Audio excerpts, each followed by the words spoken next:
하나님의 말씀을 보도록 하겠습니다. 하나님의 말씀은 이사야 9장 1절부터 9절까지의 말씀입니다. 7절까지의 말씀입니다. 이사야 9장 1절부터 7절까지의 말씀입니다. 우리 찾으신 줄 알고 우리 합독하는 시간을 갖도록 하겠습니다. 시작. 전에 고통받던 자들에게는 흑암이 없으리로다. 옛적에는 여호와께서 스불론 땅과 납달리 땅이 멸시를 당하게 하셨더니 후에는 해변길과 요단 저쪽 이방의 갈릴리를 영화롭게 하셨느니라. 흑암에 행하던 백성이 큰 빛을 보고 사망의 그늘진 땅에 거주한 자에게 빛이 비추도다. 주께서 이 나라를 창성하게 하시며 그 즐거움을 더하게 하셨으므로 주사는 즐거움과 탈취물을 나눌 때의 즐거움같이 그들이 주 앞에서 즐거워하오니 이는 그들이 무겁게 맨 멍에와 그들의 어깨의 채찍과 그 압제자의 막대기를 주께서 꺾으시되 미디안의 날과 같이 하셨음이니이다. 어지러이 신과 피 묻은 겉옷이 불에 섭같이 살라지리니 이는 한 아이가 우리에게 낳았고 한 아들을 우리에게 주신 바 되었는데 그의 어깨에는 정사를 메었고 그 이름은 기묘라 모사라 전능하신 하나님이라 영존하시는 아버지라 평강의 왕이라 할 것임이라. 그 정사와 평강의 더함이 무궁하며 또 다윗의 왕자와 그 나라에 군림하여 그 나라를 굳게 세우고 지금 이후로 영원히 정의와 공의로 그것을 보존하실 것이라. 만군의 여호와의 열심히 이를 이루시리라. 아멘. 우리 잠시 묵상하는 시간을 갖도록 하겠습니다.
오늘 본문은 흑암에 있는 자들에게 소망을 주시는 말씀입니다. 7장에서 8장에 보면은 계속해서 망한다는 이야기를 했는데, 이 망함의 시간이 지나면 다시금 소망이 주어진다는 것을 오늘 말씀을 통해서 알려주고 있습니다. 1절 말씀에 보니까 전에 고통받던 자들에게는 흑암이 없으리로다. 어둠 속에 있던 자들에게 기쁨의 소식이 들려옵니다. 이 고통받았던 자들은 누구냐면 하나님의 백성인 이스라엘을 지칭합니다. 그들은 어떤 자였냐면은 하나님으로 인해서 멸시를 이렇게 받았던 존재였는데, 이제 더 이상 흑암이 없는 자가 되었다라고 말씀을 하고 있습니다.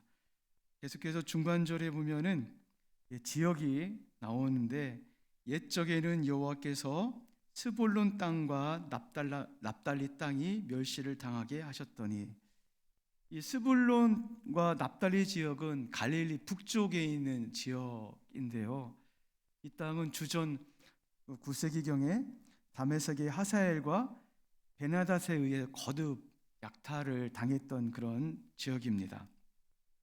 그리고 계속해서 후에 해변길과 요단 저쪽 이방의 갈릴리, 이 지역도 열왕기하 15장 29절에 보면 아수르에 의해서 점령을 당했던 그런 지역입니다. 이렇게 이 지역들은 주변 열강에 의해서 정복을 당했던 지역들입니다.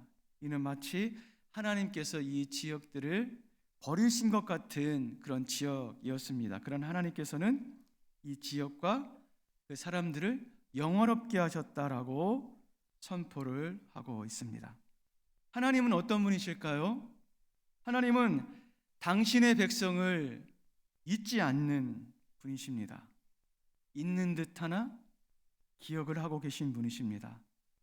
자식은 아버지를 잊죠. 그러나 아버지는 자식을 잊지 않고 기억을 합니다. 그 하나님이 바로 우리의 하나님이 되십니다. 계속해서 2절은 이사야는 미래에 이루어질 일이지만 이미 성취된 사건으로 생각을 하고 기뻐하는 모습을 볼 수가 있습니다. 2절 말씀에 흑암에 행하던 백성이 큰 빛을 보고 사망의 그늘질 땅에 거주한 자에게 빛이 비추도다. 여기 흑암과 사망의 그늘진 저주와 죽음을 의미를 하고요, 그런 땅의 백성에게 빛이 찾아온다라고 말씀을 하고 있어요. 이 빛은 구원과 행복이 찾아온다는 것을 의미를 합니다. 어떻게 그런 일들이 발생할 수 있을까? 빛을 비춰주시는 분이 계시기 때문에 그렇습니다. 그 빛을 비춰주시는 분이 누구시냐면 바로 하나님이십니다. 하나님은 어떤 분이십니까? 하나님은 하나님의 백성이 저주와 죽음 가운데 있기를 원치 아니하시는 분이십니다. 행복의 길을 열어주시는 분이 바로 하나님이십니다. 인간이 행복할 수 있는 길은 무엇입니까? 그분이 우리에게 빛으로 찾아오셨을 때 인간에게 행복이 찾아옵니다. 따라서 이 행복은 세상의 그 무엇으로도 줄 수 없는 행복이고, 이 행복은 세상 그 어떤 곳으로 채울 수 없는 행복입니다.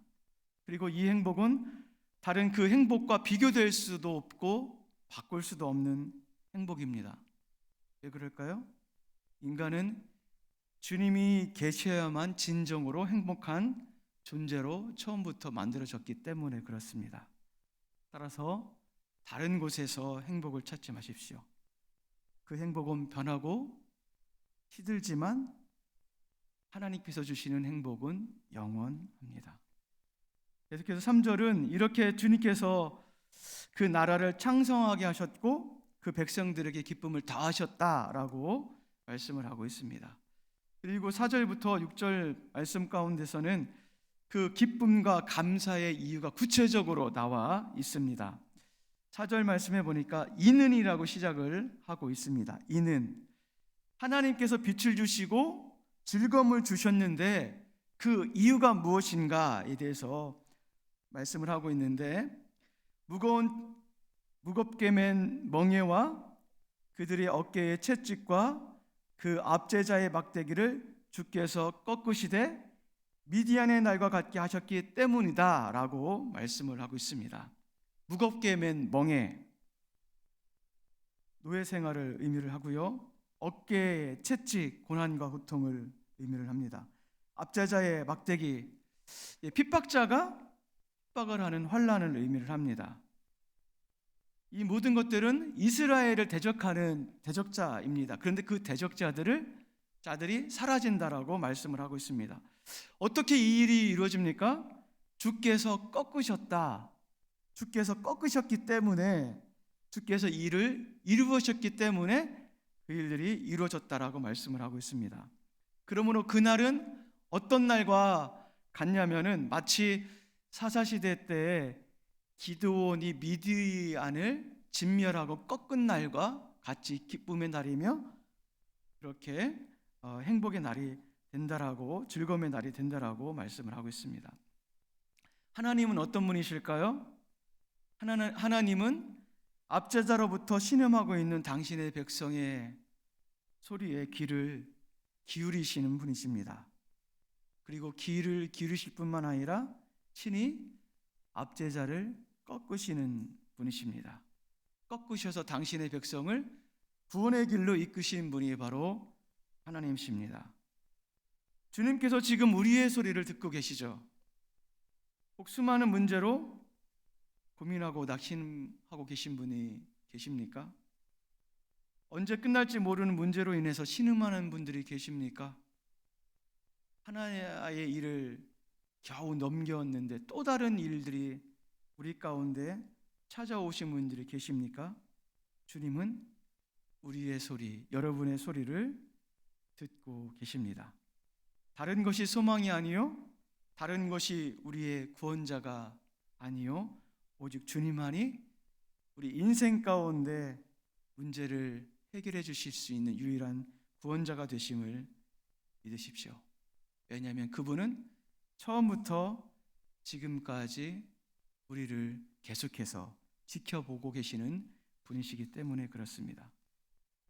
계속해서 5절 말씀해 보면은 두 번째 감사와 기쁨의 이유가 나옵니다. 5절 말씀에 어지러이 싸우는 군인들의 신과 피 묻은 겉옷이 불에 섭같이 살라지리니 라고 말씀을 하고 있는데, 어지러이 싸우는 군인의 신, 피 묻은 옷은 끊임없이 전쟁으로 인해서 피로 얼룩진 그 군인들의 모습을 볼 수가 있습니다. 한마디로 이 전쟁이 섭이 불에 들어가서 활발 타는 것처럼 사라진다라고 말씀을 하고 있습니다. 계속 전쟁이 일어나면 인간은 피폐해집니다. 행복이 빼앗겨지고 기쁨과 슬픔이 빼앗기고 무엇만 남느냐면은 완악함만 남습니다. 안식이 없습니다. 그러나 하나님에 의해서 전쟁이 사라진다라고 말씀하고 있습니다. 전쟁이 사라진다는 것은 안식이 곧 찾아온다는 것을 의미를 합니다. 하나님은 어떤 분이십니까? 하나님은 당신의 백성에게 참 안식을 주시는 분이시죠. 인간에게서 육체의 쉼과 정식적인 쉼이 필요합니다. 그러나 인간에게 더 필요한 것은 무엇이냐면 영혼의 쉼입니다. 우리의 영혼은 어떻게 쉼을 얻을 수 있습니까? 우리의 영혼은 주님이 공급해 주시는 힘으로 말미암아 쉴 수가 있습니다. 그분과 온전한 관계가 되었을 때 우리 영혼이 쉼을 얻을 수 있습니다. 따라서 우리가 다시금 하나님 앞에 우리 영혼이 온전히 쉼을 얻고 있는지, 하나님과의 관계 가운데 우리 영혼이 그 올바른 관계를 갖고 있는지 다시금 살펴보는 여러분 되었으면 좋겠습니다. 주님이 주시는 힘으로 다시 우리의 영혼을 회복시키는 여러분이 되길 간절히 소망합니다. 계속해서 6절 말씀에 보면은 세 번째 기쁨의 이유와 감사의 이유가 나와 있습니다. 그 이유는 무엇이냐면은 한 왕을 주셨기 때문에 그렇습니다. 6절 말씀에 보니까 이는 한 아기가 우리에게 낳고 한 아들을 우리에게 주신 바 되었는데 라고 말씀을 하고 있습니다. 한 아기가 나와요. 이 한 아기는 왕을 의미합니다. 이 왕은 세상 왕과 다릅니다. 그리고 이전 이스라엘 왕과도 다릅니다. 이전 이스라엘 왕들은 하나님 앞에 범죄를 했고 무너진 왕이었으나 새로 세워진 왕은 영원히 공의와 정의로 다스리는 왕입니다. 따라서 이 왕이 다스릴 때에 그 백성들은 평강을 얻고 힘을 얻을 수가 있습니다. 그리고 이 왕이 다스리는 나라는 하나님께서 만드시는 나라가 될 것입니다. 그 이름이 무엇입니까? 6절 말씀해 보니까 기묘라 모사라라고 말씀을 하고 있어요. 기묘라 모사라라는 놀라운 기획자, 놀라운 계획자라는 그런 뜻입니다. 놀라운 계획을 갖고 있다는 그런 뜻입니다. 두 번째 이름이 나오는데 전능한 하나님이 나와요. 전능한 하나님은 용맹스러운 하나님, 전쟁에 능하신 하나님을 의미를 합니다. 세 번째 이름은 영존하시는 아버지가 나옵니다. 영존하시는 아버지는 왕과 백성들의 관계에 올바른 모습을 보여주는 그런 왕을 의미를 합니다. 네 번째 이름이 나오는데 평강의 왕입니다. 평강으로 통치하는 왕이라는 그런 뜻입니다. 따라서 이 왕이 다스리는 나라는 7절 말씀해 보니까 정사와 평강이 더하다고 나와 있고 무궁하다고 나와 있고 다윗의 왕자와 그 나라에 군림하여 그 나라를 굳게 세울 것이다라고 말씀을 하고 있습니다. 그렇기 때문에 이 왕이 다스리는 나라는 정의와 공의가 변치 않는 그런 나라가 될 것이라고 말씀을 하고 있습니다. 그런데 이런 나라가 어떻게 세워지죠? 만군의 여호와의 열심으로 이루어졌다라고 7절 마지막 절에 보니까 그렇게 말씀을 하고 있습니다. 만군의 여호와의 열심으로 이 나라가 이루어졌다라고 말씀합니다. 하나님은 어떤 분이실까요? 하나님은 당신의 열심으로 당신의 나라를 세워 나가시는 분이십니다. 하나님께서 원하시는 나라를 계획을 하셨죠. 그 계획 속에 인간이 있었습니다. 그 인간을 통해서 하나님께서 원하시는 나라를 이루기를 원하셨습니다. 그러나 인간이 하나님께서 원하시는 나라를 이루지 못합니다. 왜 그렇습니까? 범죄했기 때문에 그렇습니다. 그럼에도 불구하고 하나님은 포기하지 않으십니다. 하나님께서는 당신 스스로 열심을 내십니다. 그래서 하나님의 나라를 이루어 나가십니다. 그래서 다시금 끊임없이 당신의 사람을 세우십니다. 죄된 인간을 회복시켜서 당신의 나라에 합당한 자로 세우십니다. 그리고 그 회복된 자를 통해서 하나님의 나라를 이루어 나가십니다. 이 일은 결코 멈출 수 없습니다. 왜 그렇습니까? 하나님의 열심 때문에 그래요. 그러면 하나님의 나라는 반드시 이루어질 것입니다. 하나님의 나라는 반드시 성장할 것입니다. 하나님이 하시기 때문에 그렇습니다.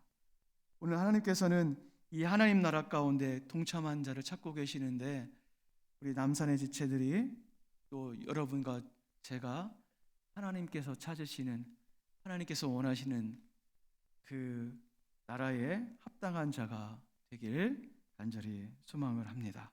우리 몇 가지 기도 제목을 놓고 기도하는 시간을 갖도록 하겠습니다.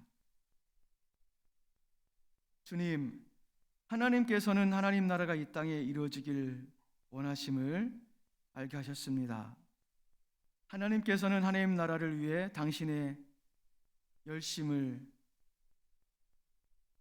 통해서 하나님 나라를 이루어 가시는 분임을 알려주셨습니다. 주님, 우리에게 하나님 나라를 세워가는데 동참하는 자가 될 수 있도록 인도하여 주십시오. 하나님 나라에 합당한 그 한 사람이 제가 되게 하시고 우리가 되게 하시고 남산의 지체가 될 수 있도록 인도해 주십시오.